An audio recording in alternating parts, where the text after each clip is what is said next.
gouvernement que je soutiens d'économiser 10 milliards d'euros sur les collectivités, donc avec une baisse je dirais, des dotations qui étaient versées à l'État. Bon, c'est un partage qui a été fait pour les efforts demandés au niveau de la nation. Je m'interroge sur ce qui se fera demain parce que beaucoup ont crié, hein, 10 milliards c'est beaucoup. Et on nous annonce 20 milliards de plus là. Donc je ne sais pas qu'est-ce qu'on dira quand on va annoncer 20 milliards si ce qui est annoncé doit se réaliser. Mais je ferme la parenthèse, ce sera un autre débat et nous aurons certainement ce débat dans quelques mois ou dans quelques jours. Au-delà, pour les communes rurales, nous avons eu un effort qui a été fait par le gouvernement, puisqu'on a eu une dotation d'investissement de 1 milliard qui a été portée à 1,2 milliard, avec une grosse part qui a été redistribuée pour les communes rurales, pour les centres-bourgs notamment, pour des opérations de valorisation. Nous avons eu également une DTER qui a été augmentée. Je sais en Dordogne, j'ai eu beaucoup de communes qui sont venues me dire c'est pas normal les baisses des dotations. Bon, moi-même dans ma commune, on a été touché par les baisses de dotations. Mais il y a un peu plus de 150 communes en Dordogne qui, grâce à l'augmentation de la DTER et l'augmentation de la DGF pour les communes rurales, ont eu une augmentation de la DGF. Cela, on ne les a pas entendus, ce qui est normal. Ça allait bien. La grippe aviaire. Alors, vous avez vu que nous avons fait de gros efforts en Dordogne, puisque pour éradiquer le mal, on a fait le maximum. Les craintes aujourd'hui, c'est que ça nous revienne de pays européens et qu'on soit malheureusement, je dirais, sous la menace, puisque comme ça avait été le cas en Dordogne, la grippe aviaire est arrivée à travers les oiseaux sauvages. C'est arrivé dans la commune de Biraz, qui est à quelques kilomètres de ma commune en Dordogne. Bon, certes, vraisemblablement par des canards, on n'est pas à l'abri de ça, ce qui serait quand même assez dramatique. Donc il y a des mesures sanitaires qui ont été prises après, je dirais, l'éradication du virus de grippe aviaire, dont j'espère qu'en est maintenant, on pourra passer à travers, je dirais, des cas qui sont détectés dans les pays voisins, c'est-à-dire en Allemagne, en Belgique, on a des cas de grippe aviaire. Ils n'en avaient pas avant. Donc là, c'est la migration des oiseaux qui nous l'amène. Hein. Donc j'espère qu'on ne sera pas touché parce que toute la filière palmipède gras, foie gras a été touchée. Là aussi, les aides ont été données.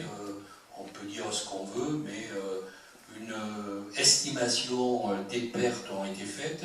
Il y a eu des cellules au plus près par les préfets. Et je sais que le préfet de la Dordogne, dans un premier temps, la préfète maintenant, ont été attentifs à faire verser, je dirais, les indemnités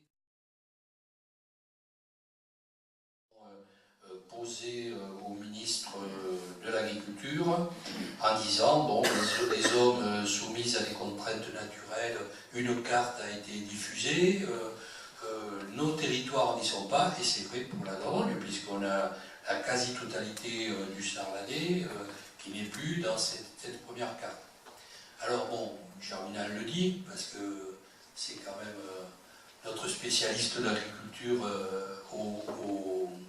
à l'Assemblée nationale, moi je le suis assez bien au niveau du Sénat, c'est une carte qui tient compte de 12 critères, qui sont des critères fixés par l'Europe, et là aussi, je voudrais le rappeler à ceux qui crient, ça a été rappelé plusieurs fois, ces critères ont été acceptés au dernier mandat, c'est-à-dire ça n'a pas été le ministre de l'Agriculture qui l'a discuté, ça a été fait pour essayer justement d'équilibrer ces aides, de faire en sorte que des aides qui aujourd'hui échappaient, des aides de la communauté européenne qui est versée à la France. Donc ces critères-là, contraintes spécifiques, vont être établis à travers un certain nombre de critères qui vont permettre de remettre dans la mesure du possible les zones qui ont échappé, des zones spécifiques en fonction de la taille, en fonction du type d'agriculture, etc.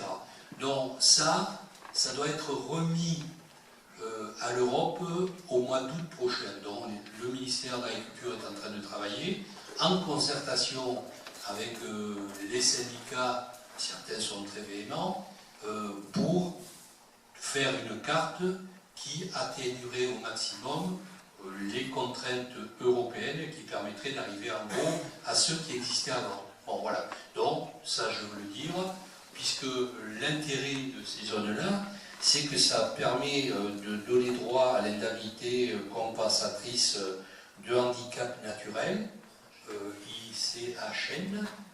Cette indemnité compensatrice est importante puisqu'elle permet pour beaucoup d'agriculteurs de sortir en revenu.